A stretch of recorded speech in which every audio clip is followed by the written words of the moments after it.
Hi, this is part 6 of the Tokyo Jazz Joints 5 Days in June series. We hope you enjoy it.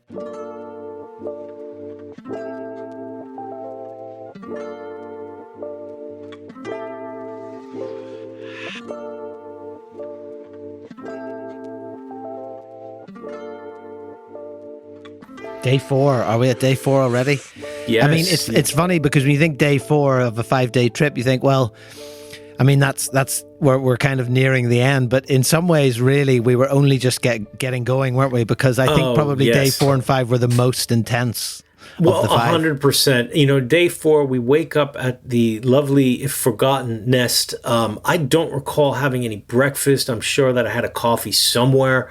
We ran. I remember we ran to the car because I think you had a parking spot that was only until 8 a.m. And if you even, it was one of those automated places. So it's not even like you could just, give the guy a ticket. Like it would just click in and like charge you another 1,000 yen or something if you went past 8 o'clock. So we ran to the car, got in just in time.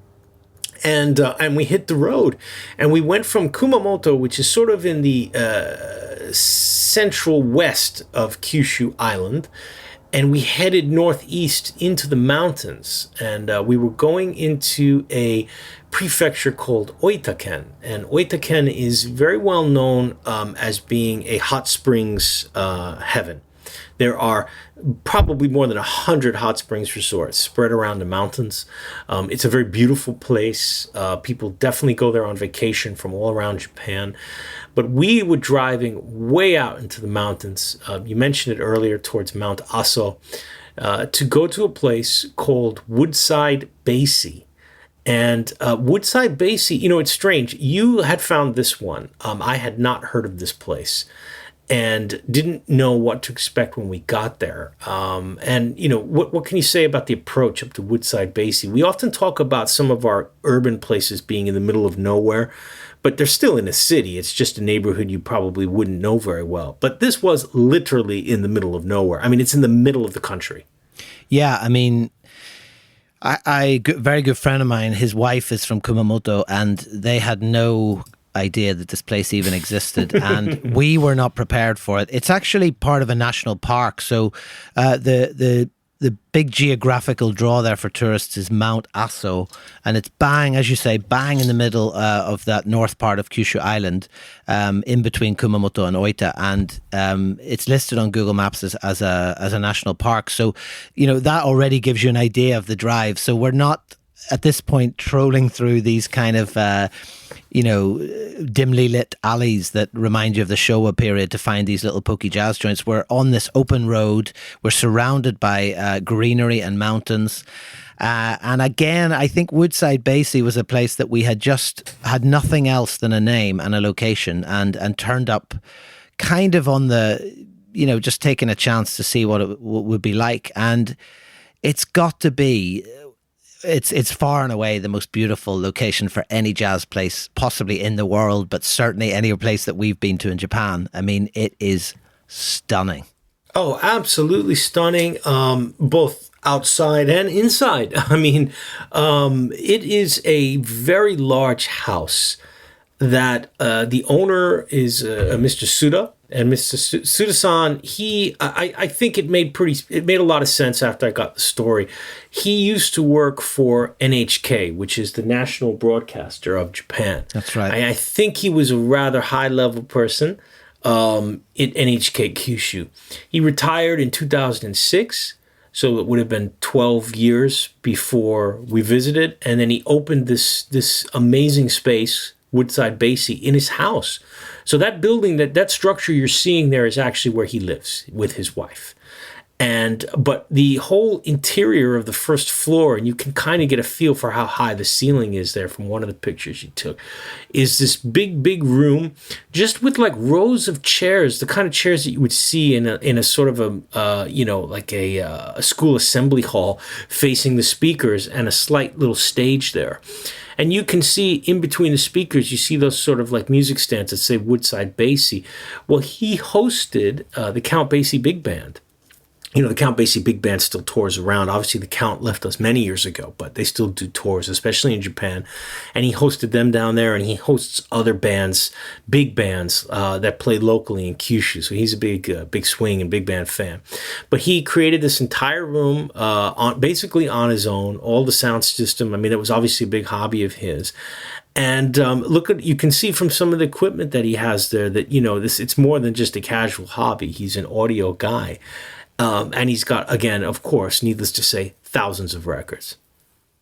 Yeah, I mean, we've talked about Basie ad nauseum on this podcast, but of course, we're talking about the famous Basie up north. This one, shares that name. And Woodside's not an exaggeration. I mean, just to the left of that is a forest. You can hear waterfalls, and that's not an exaggeration. From the parking lot, you can hear waterfalls, and all around you is this beautiful mountain scenery. And then, of course, you go inside and get ready for it. The word is beams. So there's these beautiful, all these wrought beams inside, made from local wood, and then this enormous space. And of course, you can see the classic big band stands for the music stands that he's made, all with his own branding on it, of course.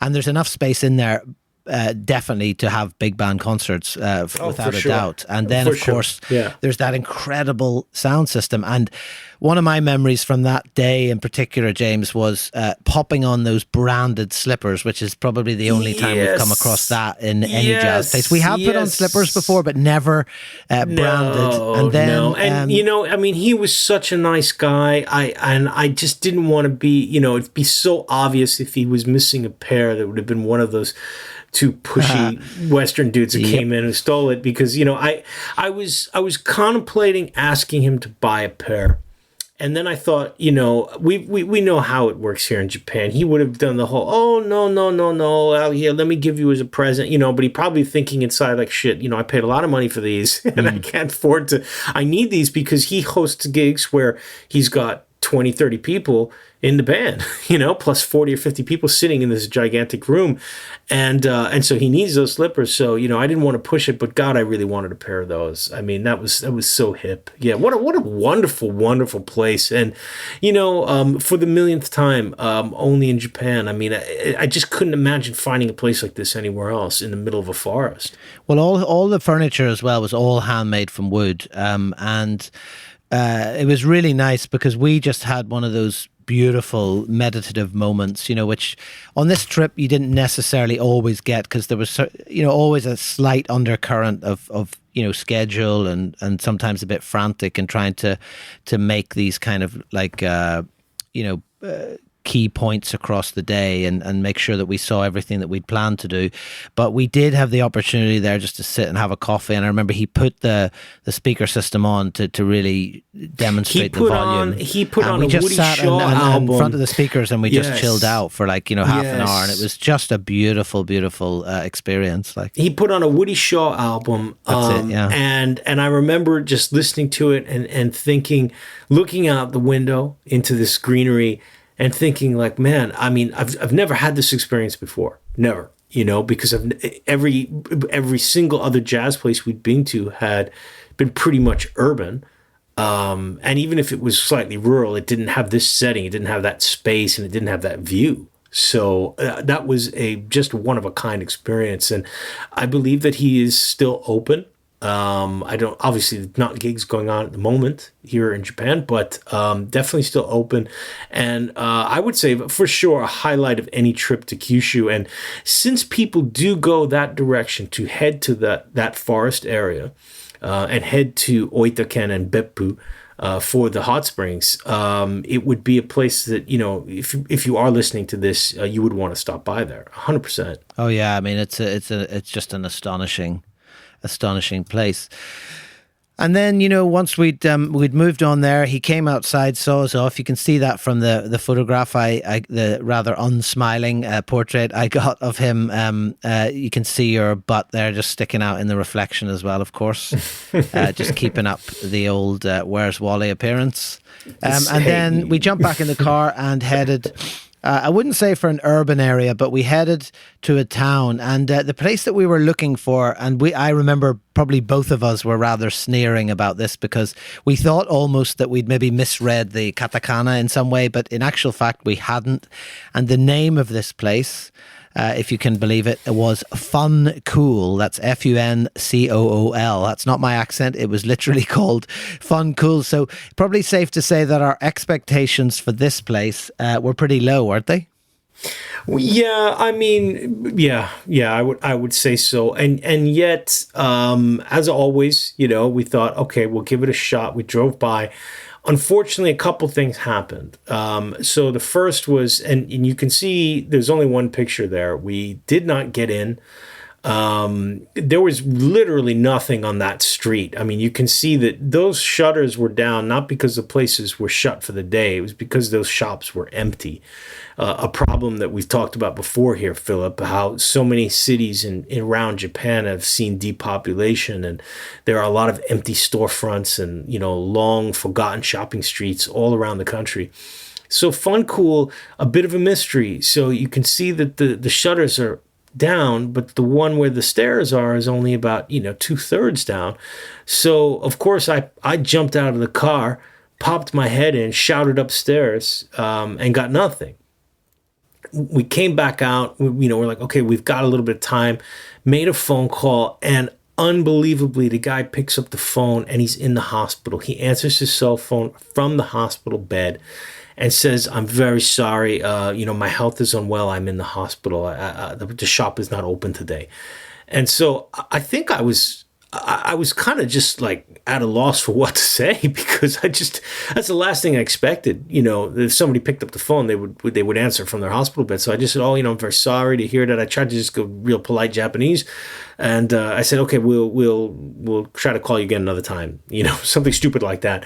So and I think you did snap a picture of me on the phone while I'm standing out there, probably looking rather confused and perplexed. Yeah, I mean, like, as this sort of tragedy was unfolding outside the car, I was inside the car, just cracking up laughing, because you were just wandering up and down the street with your hands on your hips, looking really confused. And then I was sort of wondering, will he sneak under the shutter and go upstairs? Because we were confused, and rightly so, I suppose, because it wasn't that it was completely closed. The shutter was ajar, and it seemed like there was something, upstairs, obviously. So we did toy with the idea of going up and seeing if we could figure it out. But I would imagine if there had been anyone up there, they'd have got quite a shock if they'd opened the door and discovered you standing outside. And you're right to say, this place, that it's actually called Yanagawa. It's listed as a city, but it's not a city in the sense that most of the listeners, I think, would imagine it.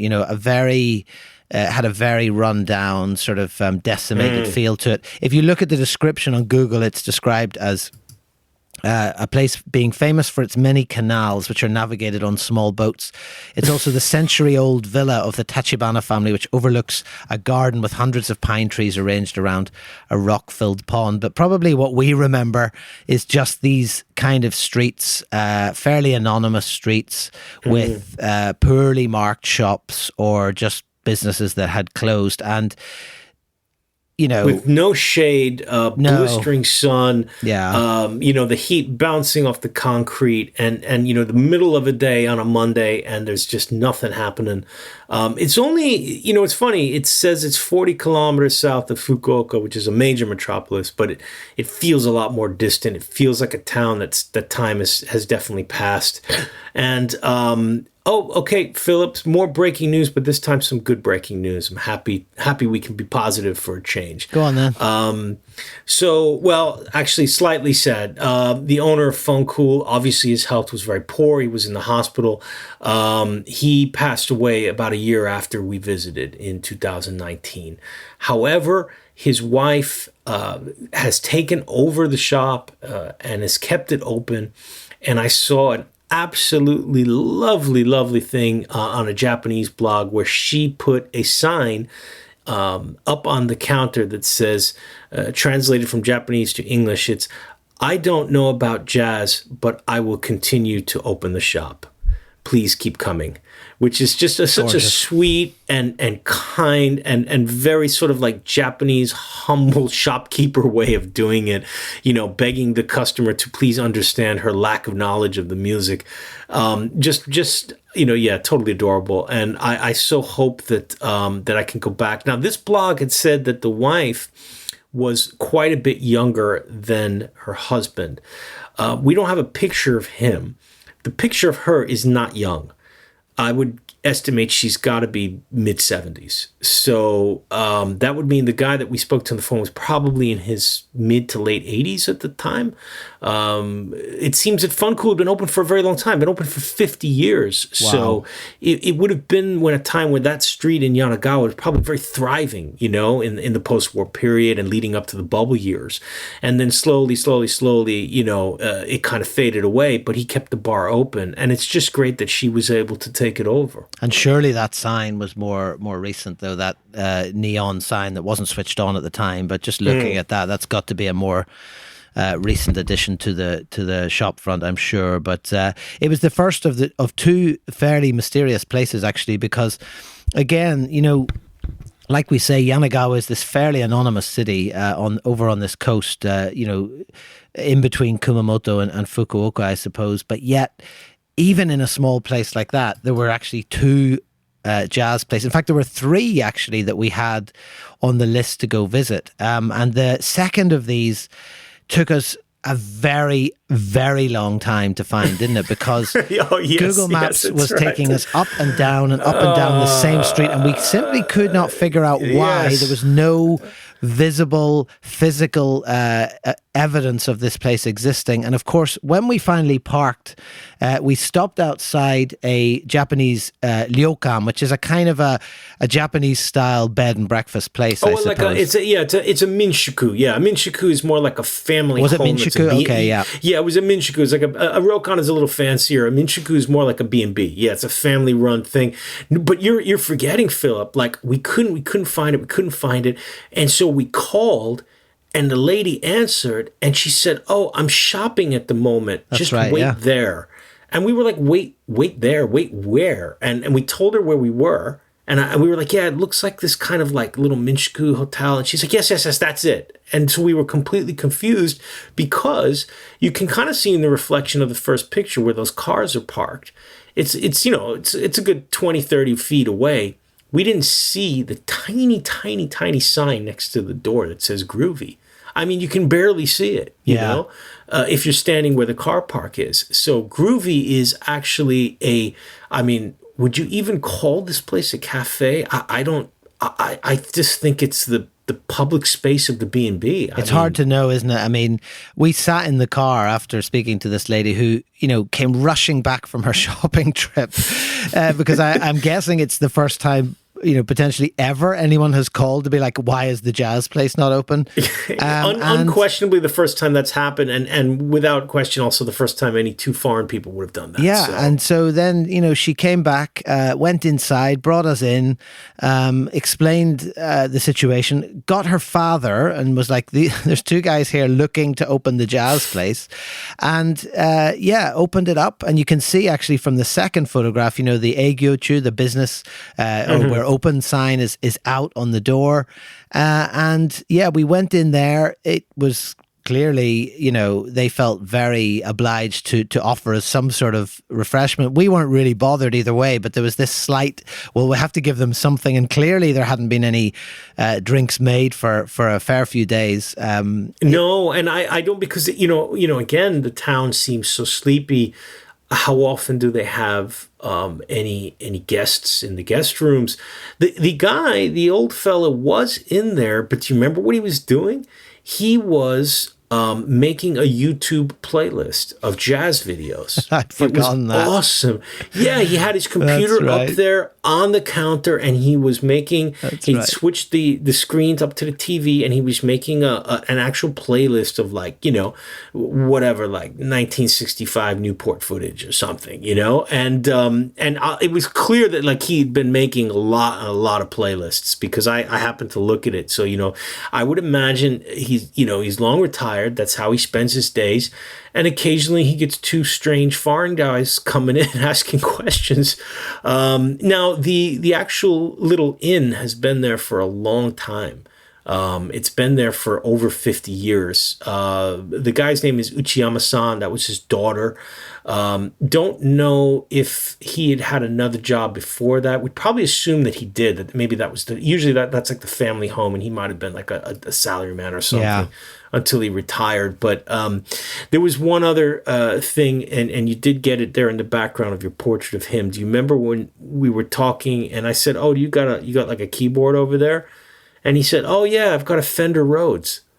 And we were like, "What? Yeah. You have a Fender Rhodes in here?"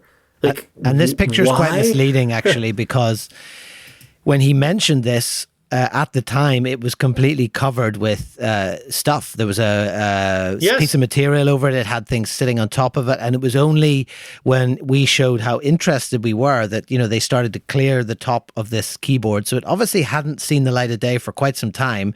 And he flipped up the lid. Long time. And we got to have, unfortunately, neither of us are musicians, so we weren't able to do much on it. But, we had a little noodle around on it. And what an incredible thing just to again, just produce for a couple of random people who happen to turn up on a Monday morning. Well, he said that he wasn't. I think he had said he wasn't sure it would even power up. Because it had been at least, I think, a couple of years was what he said, which probably meant more like 5. Yeah. Since she had plugged it in. So, not only was it covered with that big sort of cloth, it had stuff like on it, there was definitely like, books or a vase or whatever. So they had to clear all of that up, plug it in, hopefully get the power going. And then you were able to get the picture. Yeah. So after that discovery, amazingly, despite what we said previously about Yanagawa, there was actually a third place that we needed to go and have a look for. Again, we couldn't quite get a handle on the name. It was described or written as Coffee FM Yanagawa, and we did actually in the end discover it. I also have another one in a very short series, James, of you standing outside shutters looking for places that are closed. And actually I've got a video of you asking the business next door. Now I don't remember what they said to you, but do you remember? Yeah, I do, because the guy, as usual, he was, I don't even think it was more the fact that we were not Japanese. It was more like, you're asking about that place, like you're in a car and you drove here to come get coffee at that. I mean, this was a very tiny street, as you could see. And I think he was kind of doing some sort of repair work in the shop there, if I remember correctly. And he basically just said something like, "Oh no, they're still open, but they're often closed on a Sunday and Monday. So sometimes they're there, sometimes they're not there." Some answer like that. And he was like, "Maybe you could wait around. I mean, they might be in, but I see them at different times." And we were like, "Oh look, I mean that's too." If they're not answering their phone, we can't be waiting around here for an hour. I completely forgot about that FM. Yeah. It's just... So we had a fair bit to do that day, and we had this plan. So on the map, if you look, we go from Yanagawa, we're heading sort of northeast towards Fukuoka, which is our final destination on day 4, where we have another lovely hotel booked by me called the Hotel Honkan. Yeah, we'll come to that. Heiwadai Hongkong.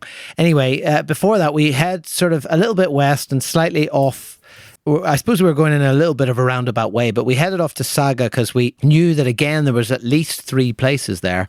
And so we were heading towards Saga. Now, when we got to Saga, I mean, I don't want to sort of overdo it, James, but it's a reasonable sized city, but it was probably one of the most depressing places we've been in Japan, wouldn't you say?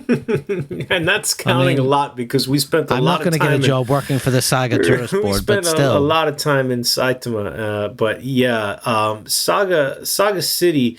Saga Prefecture itself is quite large. And if you go to the southern part, which takes you the peninsula down towards where eventually you get to Sasebo and Nagasaki... There's a lot of, whether it's nature or the port towns and the islands, there's definitely a lot of appeal down there. Saga City, the prefectural capital, is flat. It is gray concrete. It's surprisingly empty. I mean, this is the capital of a prefecture in Japan, and we were there in the middle of the day, and On a Monday. there's just like nobody, and it wasn't a holiday either. I mean, there was just nobody around. And I mean, basically, if you if you have a quick look at Saga City's Wikipedia page, I think you'll get an idea, because there's one picture and it's of the very brutalist Saga City Hall building. So it sort of tells you like what to expect from this place. So besides the jazz, not a lot of appeal, especially for us. So we're driving around there and we just run into, it's strange, Philip, because we're on day 4. And this was really the first extended bout of bad luck that we had. So we find that 3 places in a row we can't get into. The first that we were looking for was a place with the unbelievably cool name of Cinematheque. So it's another one of these sort of film and jazz bars, similar to one of our favorites, the Eigakan in Tokyo, which we've talked about many times. Cinematheque, I've read about it online, seen all the Japanese bloggers who've talked about it. They even host some gigs now and then, and closed on Sundays usually. So we're quite confident. We're like, okay, great. We're gonna drop by on Monday afternoon, and we show up and nobody's there. Lights are off, curtains are drawn, completely closed. The building itself looked really nice. It was kind of this like hybrid house plus cafe that they had remodeled. I don't know if you got any good pictures of the exterior, but weirdly, I didn't get any pictures of it actually, which is really frustrating. And also, I think probably just even from the name alone, we were imagining maybe a sort of Kyushu version of Eigakan, this kind of cinema meets jazz hybrid cafe. Yeah, yes, definitely something like that. And it's kind of like, I don't know if they live there, but you can imagine that they live in the back. It's got a wonderful sign up on the roof, a very, very large sign that says in both English and Japanese, Cinematheque, Jazz and Coffee plus Bar, with the very famous Columbia Records silhouette of Miles Davis blowing into his trumpet, where he's kind of leaning back.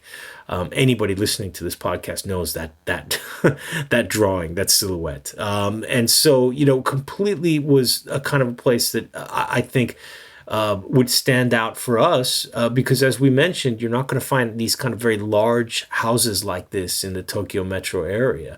This is definitely something we've been finding in the regions over and over again. We've already talked about a couple of them. So I was quite sad that we couldn't get in. And then do you remember after that, and I don't think people are going to believe us, because anyone who's visited or lived in Japan knows the frequency of the amount of places you can eat and drink. I think by density wise, they might have more licensed eateries and drinkeries than anywhere in the world. And yet we drove around Saga, leaving Cinematheque, and we couldn't find a single place to eat. There was literally nothing open. We couldn't even find a fast food joint.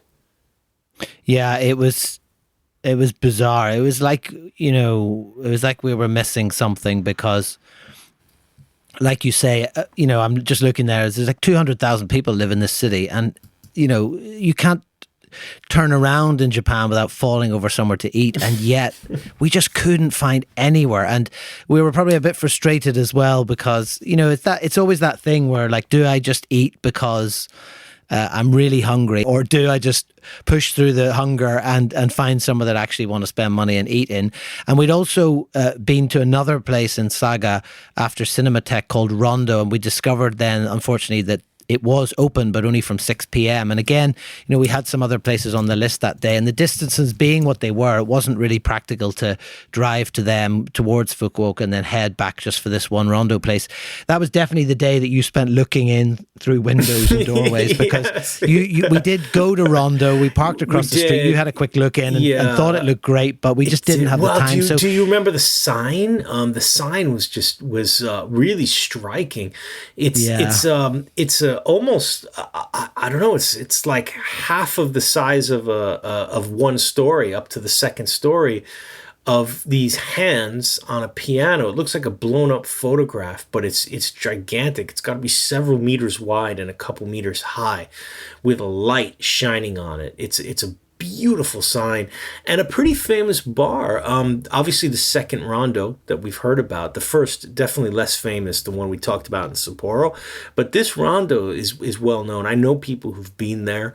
And so, it was kind of a shame that I was thinking maybe we could catch the guy as he was setting up. I think we've done that a few times, and, he's maybe getting the deliveries in or whatever. And we just be like, oh, sorry, we're just passing through. Could we just come in and talk to you, take some pictures? And that's worked a couple times in the past, but no sign of anyone inside. And we just couldn't spare the time to wait for them, unfortunately. There's a couple of great pictures on a couple on Twitter and one on Facebook as well of the owner. He looks like a fairly dapper gent. Got the sleeveless vest on, nice red tie, nice freshly pressed shirt. So it's obviously still going strong at the moment anyway. What a shame. I mean, but like you say, we'd been incredibly successful to that point, and I suppose also sometimes this is just the way of it. I think what was more frustrating about it than anything is, of course, that if that was in Tokyo or somewhere around that region, we would just take the hit and decide, right, well, we'll come back another day. But of course, unfortunately, when you've gone this far and you've flown down to Kyushu, it's not possible just to nip back in the same way, and so you have to kind of take that disappointment when it comes. Looking at the photos of the interior, it does look like a pretty old school place and beautifully kept and decked out. So hopefully if we do make it back down there, we'll make sure that we figure in the evening opening hours for Rondo and get to it as well. So we gave up in the end on the food, didn't we? And decided just to push through the hunger because we were heading for a place called Kurume. This podcast was produced and created by Philip Arneal and James Catchpole of the Tokyo Jazz Joints Project. Thanks to Brian of Grooves Ahead for audio assistance, and also to Louie Lastic for our theme music.